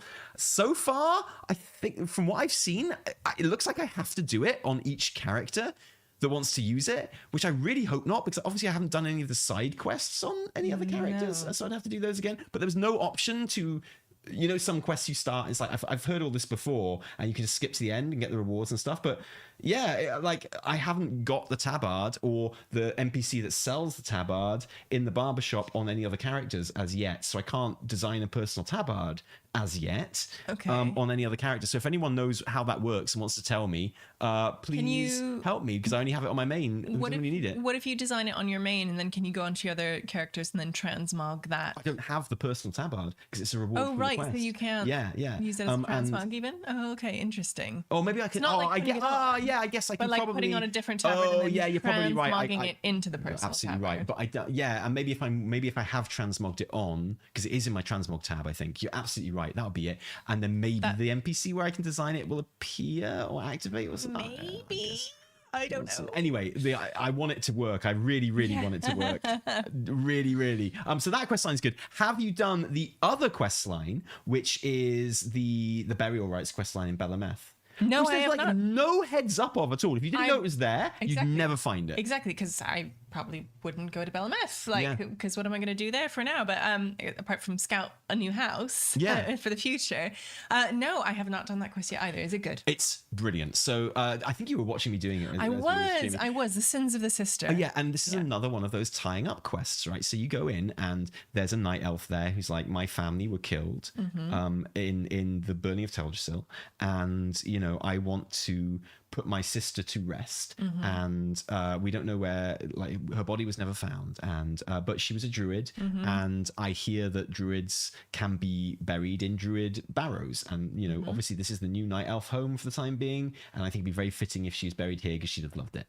And Malfurion's like, yeah, sure, I help this lady player, and you do, and you go and you kind of learn about her sister, and it becomes very clear that her sister is Coraleth, the primalist, storm primalist who's in the Inaran Plains. She's like the baddie in the Inaran Plains questing campaign. She's baldy. The baldy with the scars, who like skewers a green dragon, brings the lightning down and kills that dragonkin who's like working as an ambassador to the Nokud, and like it's you remember her. She's and we kill her obviously. And I was like, and a night elf overhears her talking and is like, that Coraleth is your sister? No, she's a traitor. Like, she killed loads of people, including my own brother. Like, the primalists are bad news. She should not be allowed to be buried in this barrow. And I'm going to tell Malfurion, you're for it, mate. And it's just a really interesting, because it gives you like a background, a very late background on this baddie, this kind of sort of side baddie really, who was part of the questing, and gives you an insight into her past, shows you someone who loved her, and the kind of upshot of it is that you have to decide and help Malfurion decide whether she should be allowed to be buried in the den or not. What would you have chosen in that situation, Evie? I mean, I'm a big softie, and I always do the right thing. I always do like the But I mean, I think this is genuine. Meme aside, I think this is morally grey. It is because there would be people that would come down on both sides of this one, right? Exactly. And so my inclination was to. Like I said on stream, was to let her be buried there. Yeah, me too. I'm a mercy rather than justice kind of person, right? Yeah. And the idea that burial rites are for the living, not for the dead, and it's I can understand the arguments against it, but it's just really interesting and a thoughtful thing, and a little kind of. I'm up for any sort of agency that the player has in making the story happen and making little changes to the world here and there and what have you. So it's a really interesting quest line and gave some resolution. A great part of it is you have to go around and ask primalists what Coraleth was like. And so the primalists that you talk to are obviously primalists that are on our side now, because there's a great quest in the Emerald Dream where you're going up to primalists and you're going, your fight's kind of over now, right? What now? And some of them are like, no, till the end. And some of them are like, yeah, what am I doing with my life? This sucks. Why are we attacking the Emerald Dream? This really sucks. And now you go to them in Belemeth, and they're in Belemeth, and they have been set to work watering flowers with their storm powers. Like, that's what they're doing. They're literally calling storms like over flowers to like water them and stuff. I love that. Yeah, and you talk to them, and they're like, oh, I never would have joined the Prime if I'd known we were going to attack the Emerald Dream, and I don't think Koroleth would have either, sort of thing. So it's brilliant. So it gives you that extra resolution to the Primalists. Yeah. And I just think, what other expansion have we ever had that? You'd never have got that. Yeah. You'd never have got that with the Twilight Hammer or whatever, or, we got less than that ever with the Orcs in Warlords of Draenor or what have you. And, it's just so great that you get this little insight and this little, where are they now? What are the Primalists up to now, sort of thing. Yeah, but that's kind of what Dragonflight has been all about. Oh, they've right? been so good at it. Forgiveness, welcoming, regrowth, and that has been nice. But I feel like going forwards, we're going to leave that behind a little bit. I feel like we've had our kind of let's all hug it out moment, and now it's going to get a little bit edgier again. Yeah, I think that's definitely the case.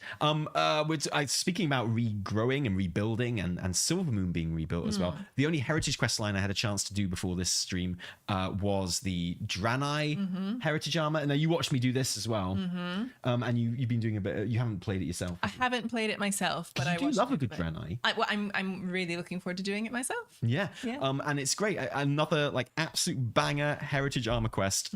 People are loving this quest and the troll one as well. But a big lore bomb from this one is that the artificer that you bring over from Xal'atath, and she's the one that you help, she has been designing a new city for the Dranei, and the kind of upshot of this big coming together, this big kind of event festival that they're having, and the Eredar, or the Penitent as they're called, the Minari, who have been brought back into the fold, they're there, and Hakar is there, and the Broken are there, and very, very strong hints that they'll become playable. I still think enable Broken to be demon hunters. Broken Dranei as demon hunters, Broken Dranei customizations for demon hunters would be so cool. Would be so brilliant. But the upshot is, Velen brings them all together, and he's like, yo, glad you could make it. We're going to rebuild a city here on Azeroth. And it's a very strong implication that this city will be in Bloodmist Isle. Which makes me think, right? Okay. Silvermoon is being rebuilt. Yeah. Midnight is set in Kel'Thalas. It would certainly be fitting and, thematic to have Bloodmist and Azure Isle rebuilt as well, and a new instance of those zones. If you're redoing the Blood Elf starting zone, why not redo the Dranei starting zone along with it, sort of thing? You have to. And very strong implications that they'll be building a new city in the Bloodmist Isle. So that would be awesome. So so much renewal happening right now, Yeah. The Night Elves of the new city, Gilneas open for all of another neutral city at the moment, Gilneas, by the way. And Silvermoon reportedly being rebuilt, new Dranei city being rebuilt. So I've got a feeling that'll happen within the World Soul Saga. I just think it would be really, really cool. And it certainly did have a floaty looking element to it as well, in the kind of the hologram that they showed. But brilliant. And I love the Dranei Heritage Quest. I think everyone does. And I can't wait to get on to the troll one. But I got to get ready for raid tonight first before that. Are you are you doing raid? Got to get my bullion. Yeah. Nice. You're doing awakened raids tonight. Yeah, exactly. So I have not managed to get my 4 set yet. For Mythic Plus, I can't really handle anything over a +8 at the moment because I'm using. I have to keep my old 4 set on until my 4 set is complete to replace it with my higher gear stuff. Yes. So my item level is trash at the moment. It's it's 500. Yeah. And it's pushing it to even be an 8 in some dungeons, really. But once I get my 4 set, the Vault was not kind to me. I literally just don't have the gear to put in the catalyst at the moment to turn into 4 set. But if I can get a decent heroic piece of gear from raid tonight, then I can get my 4 set, because I've got my heroic kind of doodad, which gives me whatever I want. Yeah. And I've got 3 catalyst charges, I've got a heroic hat, and I got some heroic gloves. Okay. So I need one more heroic level item you know, so I'm not wasting Catalyst Charge like by doing a 480 item or something like that. And then I think I'll be able to just go straight to 10s then once I've got a kind of heroic full set. Sweet. Yeah, because it should take my item level up quite substantially, and like and I got to get my 4 mythics done before raid so I can get my 2 bullion and get my Abyss weapon before I go in at least. Very nice. Yeah, I'm loving season 4 so far. I'm having a great time. It's feeling really nice. Like I've managed to do a little bit of catch up. Yeah, I got some bullion, did some LFR, felt fine. Like not quite ready to do keys yet, but is that your intention to do some keys this season? I have to. I gotta get my bullion. Are you or are you just gonna get like swept up in Mists of Pandaria remix? We'll see. Exactly, we'll see what happens. I've got about a week to gear up, and then it's gonna be Pandaland time. Well, maybe you'll hate it. Maybe you'll get bored of it. It's possible. I might get really bored of it. And also on my to-do list is I want to gear up for Marksman, and I want to gear up for Beast Mastery too, because one of the things you get these kind of like voidy customizations from Illyrio's quest line. Oh yeah, you get these amazing weapon sets with, as well, which is like Illyria's green but with a tinge of void. You get a really beautiful like starry void sword. You get the insane like flail. Get a voidy flail. A void flail. Oh my god. And a little look at us now, eh? Oh. If you told us 10 years ago, you'll be getting a voidy flail one day, and wow, I wouldn't have believed you, Evie. Right? I'd be they'll never give us something so wonderful. And a little bucket of void too, a little offhand bucket, which is really nice. And also you get the void customization, like void scales for the for the Slither Drake. Yeah, the Slither Drake. Yes, of course. Which of course I've decked out, and it feels really good. So of course, very high on my priority list is to find I don't really have voidy transmogs for my hunter, which is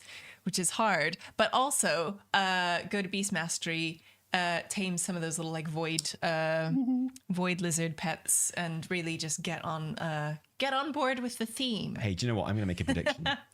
I predict that when the stats come out, if the stats ever come out, I bet 50% of all characters leveled in Remix Pandaria will be Void Elves. Yeah, Void Elves, Shadow Priests. You know, they're just very on vogue right now. I've got a feeling like they're fresh in everyone's minds right now. People are like, oh yeah. Oh, and I think now is the time to level up that Void Elf and get the Heritage armor. Get the really cool kind of Flash Gordon Heritage armor that they have, so which is the kind of the Ming the Merciless so kind of But a little like Void chicken. I've got all these cool Void weapons I can use now. I haven't it's time to level the Void Elf, right? So yes. I got a feeling that in the first week of Panda, in terms of people's first character they level through there, I wouldn't mind predicting like maybe even 50% of them will be Night Elves. Void Elves. Yeah. I could see it. That's my thought. Okay, let's move on to some Q&A from the super chats. Got a few actually. Rico, thank you for that super chat right at the very beginning, because it always reminds us to remind people that they can super chat and that we'll answer their questions, because sometimes we go a whole show without even mentioning it and we forget. Brad Annoyed, thank you for your super chats. Maybe I should get a little sound effect for these. Tally said his favorite race was Forsaken. Fact, if I remember correctly. But what is Evie's? I'm a big Zandalari troll fan personally. I love the Forsaken. I just want to say correct. Love them. What's yours, Evie? Man. I mean, here's the thing. Like, I've always been a Night Elf player, but I have a huge soft spot for Dranei. I think Dranei are amazing. Dranei, like, ladies are easily the foxiest ladies in WoW. Fight me. You reckon? Like, yeah. Oh, 100%. Well, I think we're having a moment. Okay. I think we're still getting sound, but I think all our picture has just gone off. Oh, okay. And I don't know why. Well, that was a weird one. It's because I mentioned Dranei ladies. Very strange. Let's just carry on as if we're still it's still happening. I think we probably are. I think we are carrying on, I think. So with a really flattering face. Oh my god. So Dranei, huge fan of Dranei. Also, they're like my favorite casters. So playing like a Dranei mage or Shadow Priest with their little like finger animations. I love it. Yeah, so I have a huge soft spot for them, and I love how chunky the big boys are as well. So I have to say Dranei is like one of my favorite races. Yeah, me too. My favorite race too. Well, it's not. It's Forsaken. Okay. Melithian. Melithian. Hello, no. mate. Harmbringer. Yeah. Well, I mean, I'll say Harbinger any which way. I've found a million different ways to say Harbinger. So what difference does it make? Yeah, Harmbringer. Why not? Exactly. Let me just try this very quickly. See if this works. Oh yeah, I think that's worked. Oh, incredible. Great. Okay, I fixed it, everyone. Don't worry. People listening to this podcast will not know what the hell just happened, but it was really exciting. It was thrilling. You missed it. It's over. It's fine. Another one from Aaron. Thank you so much. Any chance of getting Bellular or Mr. GM as a guest on the podcast? Oh, that would be really difficult. Bellular is like the busiest man in the world. He is. We're super friendly again these days, which should be great. So I think he'd be up for it if we could organize it. I think that'd be really good. Slot it into his What I'd diary. really like to do though, Yeah. I'd like to get on a plane and I'd like to go to. Let's do that. I'd like to go to Belfast. Oh, okay. And I'd like to go to his studio and sit in and be on his podcast. I would love to. Because what I've always wanted is to have a podcast where people actually come and visit and like sit in and we have a proper conversation, right? Like we do. Yeah. We're in the same room, and I think that's really helpful. Yes. And it's one thing having guests over like Zoom or whatever or Discord, and I think that's great. I think it's awesome. But what I really want is a nice podcast set where people come in and talk and we have a little chat, and we'll get on a plane, we'll go to Belfast, we'll sit in Bellular's house or whatever,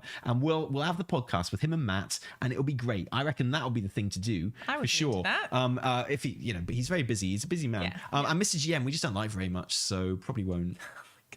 No, Mr. GM's a great call, actually. Mr. GM's a great shout. Really just good, the kind of person that we would get as a guest on the show. Yeah, we'd love to have either 100%. of them. Yeah, really we'd love fun. that. And I think he'd be up for it as well. Yeah. Next one from Keaton. Thank you so much for Q&A. For The Last Titan, do you think they'll rebuild Dalaran?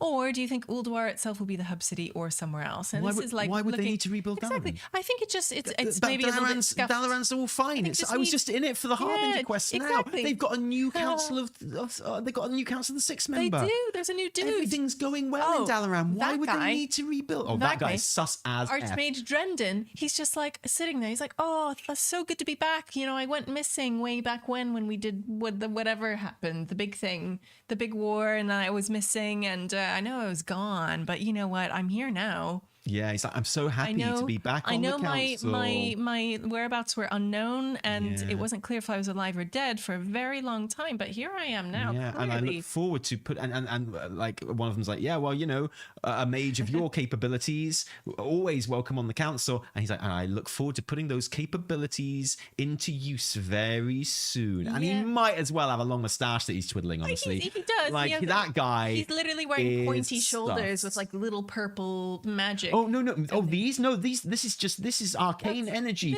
This isn't voidy. It's sometimes arcane can be purple. It's fine. Don't worry about this. Everything is well. I think there's gonna be a lot of like rebuilding stuff. I mean, the fact that one zone is set in one expansion is set in Calthalas, one expansion is set in Northrend. Obviously, that kind of commits them to doing a lot of old world redesign. And I think basically anything is on the table. I think Blood Mist is going to see, like I say, a rework as well. And I think basically anything can be. In terms of Dalaran, seems unlikely. Maybe. I don't know. I like I said, I don't know why they'd need to. But Ulduar. I think they'll do something fun with Ulduar in Midnight, in Last Titan for sure. God, I love Ulduar so But much. I think love it. It would be kind of cool if they had a kind of a patched together Dalaran floating around in Northrend in Last Titan. I could see it. I could see it. I like it. Yeah, it's an interesting thought. I haven't given it much thought, but now you've mentioned it. I like this. It's a seed of a good idea there. I'm gonna think about that. I sell cabbages. Sorry if this was covered, but do you think the false memories of Tyrallion slaying Ilaria is setting up for some kind of mind trickery where they do fight in the future? I mean, I think this is inevitable. It has to be. There's going to be some kind of... Illyria and Tyrallion will fight, for real. Maybe. I think they will. But this is so great. Like, in the Arator kind of short story that we just had, I definitely get the impression, maybe you agree with this, but I get the impression that if Tyrallion just turned around If Illyria just turned around and said to Terralion, yo, should we just give up being heroes and should we just like get a farm and not be leaders, not do any more fighting? Should we just retire and like bone and like watch TV? Terralion would be like, oh yeah, thank God. I thought you never asked. Just want to Terralion take would be these really so heavy pauldrons off up for that. and just- He'd be like, yes. And obviously Illyria would never ask and Terralion would never ask it of her. No. But I get the feeling that if it was on the table as a genuine option, They just put their weapons down. Like- and we're like, mm-hmm. Illyria never would, but Terralion at this point would be like, yeah, definitely. Let's just retire. Let's go and get a dog. Yeah. And just like let's just have a nice time. You know what? I'll make my own beer and we'll get a nice car that we go out driving on Sundays and Love it'll be it. brilliant. I mean, what really helps that image in my mind is the fact that Terralion, in my head, is always that like fan portrait that someone made of him based on Mads Mikkelsen. Oh yeah, for sure. Like, well, I mean, so- do you mean the actual in-game art, which is also clearly based Just on based Mads on Mads Mikkelsen? Mikkelsen. Yeah, so Terralion to me is just like this guy who looks like Mads Mikkelsen. And yeah, and I could totally see him being like, yeah, okay. Like, it's time. I'll retire now. Yeah. Yeah. But yeah, I think obviously there's going to be a huge clash at some point between Illyria and Terralion. I wouldn't be surprised if Illyria ends up killing Terralion or, sacrificing herself. I kind of see it that I've got the feeling that there'll be a big clash between Illyria and Terralion and they will sacrifice themselves to save Arator. Arator will be like their save martyr moment, right? And they'll be like, oh my God, what are we doing? And they will both turn around and sacrifice themselves to save Arator. Oh, I hope that's not. That's kind of how I I imagine don't it really going. want them to go. Oh no, me neither. But want I them mean, to that's go. just how I I imagine can it. see it. I can see Bookmark that moment in this podcast There you go. because print it. There you are. The nanobiologist Locus Walker sounds more and more like Karesh Aleria. Oh yeah, good shout. Yeah. Completely untrusted except for the player character because their attachment to the void. Yes, I think we are yeah. being led to. We are being encouraged to trust Locus Walker a little bit more. Yeah. It's definitely what it felt like in that quest line, and it makes sense because we're going to need someone to tell us all about the void, who knows who Xal'atath is, who knows what the void is, who knows the ins and outs of the void. Like, for the time being, Locus Walker fits that role of basically Magni in BFA, but for the void, like perfectly. Do you know what I mean? And he's a bit cooler than Magni as well. So yeah, I think I think it might be that he'll turn around. I think he'll end up being a goodie, honestly. He's sus. And he's been set up until now as a very shadowy bad. Like you're waiting for him to turn Quite bad. literally basically. shadowy, Yeah, right? Like, but you're yeah. waiting for that moment where he kind of betrays you. But I got a feeling he'll end up trust being. him. I think he'll be a goodie. I Yeah. trust him. I tell cabbages again. While every race being a demon hunter would be ideal, how do you feel about the Dranei and Orc demon hunters due to their ties to Legion as a lore reason, or is that too basic? Yeah, I think the Broken is like the ideal one. Broken demon hunters would be brilliant because it gives you Broken, but gives them a very, very specific way that you can be them. It's like it fits perfectly lore wise, and yeah, I just think it'd be great. I think it'd be really, really good. Eridar, Dranei, it seemed to make sense as well. Who else? Who else would make great demon hunters if you're just choosing a few? Like Wait, so let me get this straight. An few races. Eridar. Orc, I think, would be very cool. Orc would be cool. Eridar Demon Hunter, like how big would they be? Especially when they go into like their big form. Oh. Like they would be so big. Yeah. I mean, red fell orcs would be another cool one. Yeah, that would be neat, to be wouldn't it? demon hunters. That'd be really, really cool. Yeah. Nightborn is probably a good shout. Actually, I think Nightborn could look really good as demon yeah. hunters. Like the kind of fell infused Nightborn that we saw in Suramar and stuff, and the outskirts looked really cool. So that would be really good. Ooh. Yeah. Ooh, yeah. Yeah, I think it'd be cool. I think it'd be really good.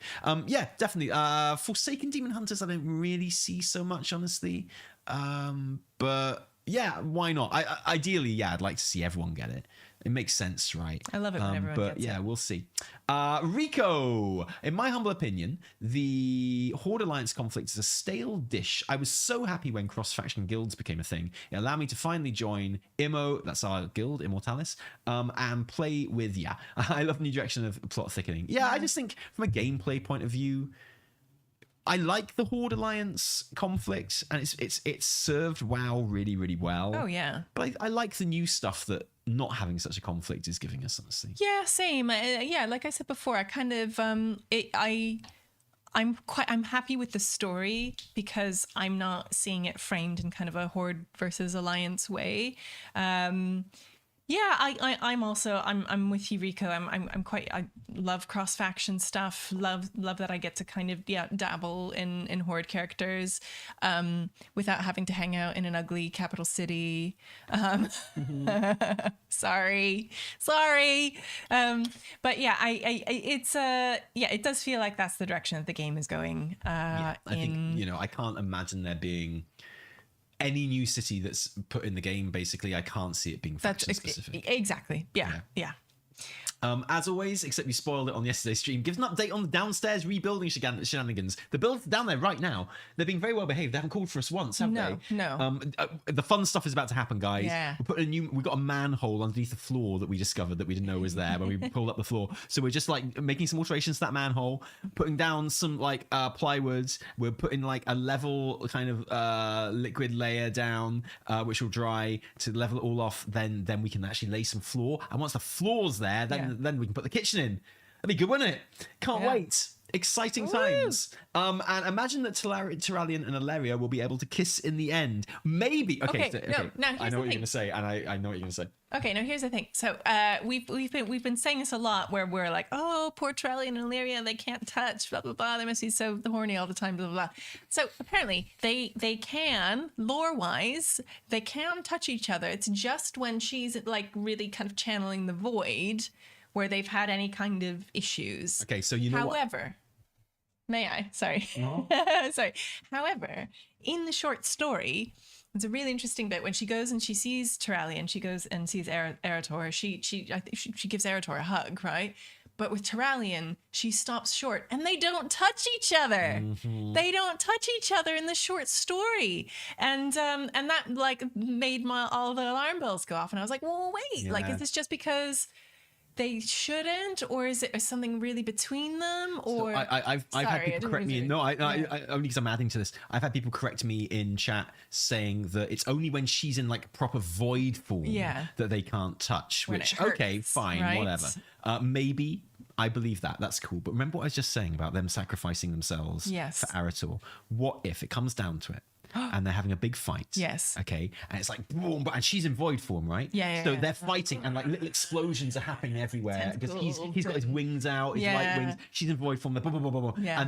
And then they see that Eretor is in danger, or he implores them, or something like that. Yes. And all the shit's going down. The void is taking over the Sunwell and stuff like that. And they stop. And Aleria's like, what are we doing? Yeah. Like, this is the real enemy here. And Terralion's like, yeah, you know what we've got to do. And then they kiss, and it's that she's in void form, is that how and they that die? kiss causes a huge explosion that like blows up the whole void attack and stuff like that. And it's like, it would be amazing cinematic, and they just lean in and they kiss, and because we've already established that the explosions are happening when they touch, right? So then they lean in, and it's like, and it creates like a huge like nuclear explosion which like wipes out the void forces and stuff, and lets Eretor escape. But also like but also be at a beautiful moment of them kind of coming together and dying and sacrificing themselves, but in that beautiful way. Please, can that happen? I just think what a great ending that would be. I would be for happy for them to go out with a bang. Quite literally. Hey, well, that might be that's a bit X-rated, that one, but just kiss. I like this. Ibrahim with the huge super chat. Oh Thank my gosh, you. Ibrahim. So kind, so generous. I don't know why, Ibrahim. but I feel like Alleria marching on Silvermoon has been foreshadowed since the Three Sisters comic. It would be very scary if she is void corrupted marching on the Sunwell, Savannah's defending Silvermoon against her sister. Just a theory, but I believe it. Yeah. That would be very cool. There's definitely a role for Sylvanas in Midnight, defending Kel'Thalas, getting some kind of if kind of her sentence from Tyrande, where she has to go and rescue all the souls from the Maw, if that's her like atonement, it's like, I did a bad thing, but now I've rescued all these. So it's not redemption, but it is atonement, right? No. And you know, I've kind of done as much as anyone can do to put that back. Then giving her a chance to successfully defend Silvermoon would actually be a really lovely resolution for her, because and like it would the whole whole earned. yeah, right? because her whole tragedy occurred when she failed to protect Silvermoon. course. She failed to protect Kel'Thalas. This is when like the bad thing happened to her, which created Sylvanas, the bad person, right? Where her agency was taken away by Arthas and stuff. Giving her another chance to this time successfully defend Kel'Thalas, successfully defend Silvermoon against the void attack would be she sacrifices herself, but successfully this time. Yeah. You know, she does it with her own what's it called? Agency. Yeah. You know, she Yeah. failed last time and she lost her agency. This time she has her agency and she she's sacrifices herself to choosing save to do it. Silvermoon against an attack. That would be such a lovely resolution for her as well. That would be good, wouldn't it? So yeah, yeah. Ooh. Everyone thinks we're going to lose in Midnight, and I think so too. But we can still successfully protect Kel'Thalas and Silvermoon, and there are many, many other ways we can lose without losing the Sunwell. Interesting. You know? In fact, some might even argue that winning against the Void and successfully protecting the Sunwell might be how we lose. So yeah, but absolutely, Abraham, everything you're saying there like fits in, and that would still fit in with Alleria and Tyralion sacrificing themselves in the big, going out with a bang, going out with as a Evie bang. put it. Please. Lily Irons, I got a question. Do you think Xal'atath gonna win War Within? Oh God, I hope so. Yeah. Well, she's sticking around, right? At least until midnight, right? Yeah, you'd hope so. She's not going away in this next expansion. Yeah. I don't believe she God, I is. hope not. Yeah. I mean, I've got a feeling she'll probably be the final boss of Midnight. But you know, that'll be fine. But as long as we don't get rid of her this expansion. Yeah. So I think Yeah, she's got maybe to. we'll take a beating in the Yeah. War Within, and maybe beat her later on. Yeah, definitely. And you know, there's still, from what Maria Hamilton said in our interview, I know, you know, they're double bluffing and stuff at this stage, but you know, she was like, well, maybe she's not a baddie, maybe she's a goodie, you know. So there we go. And I Sell Cabbages, thank you for the super chats today, guys, by the way. Yeah, Brilliant. Really nice amazing. to have so many questions at the end. Last super chat, I promise. Forsaken is one, if not my favorite race, lore-wise, but I tend to play races based off running animations. What races Fair. have the best running animations for you, both Panda and Dwarf, for the win? So I don't tend to do it on running animations so much. I tend to do it on, like, you know, combat animations. So that's why one of my favorite races is Forsaken, honestly, because their combat animations are so, well, their running animations are brilliant because they have like the bound. Oh yeah.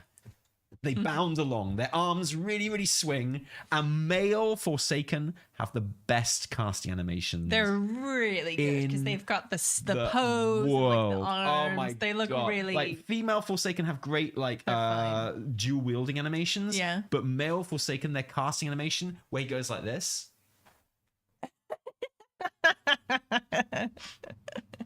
Now, obviously, if you're just listening to this podcast and you're not watching it, you don't know what I'm doing, but like you do because you've seen a Forsaken cast, right? That's what they do. It's like he's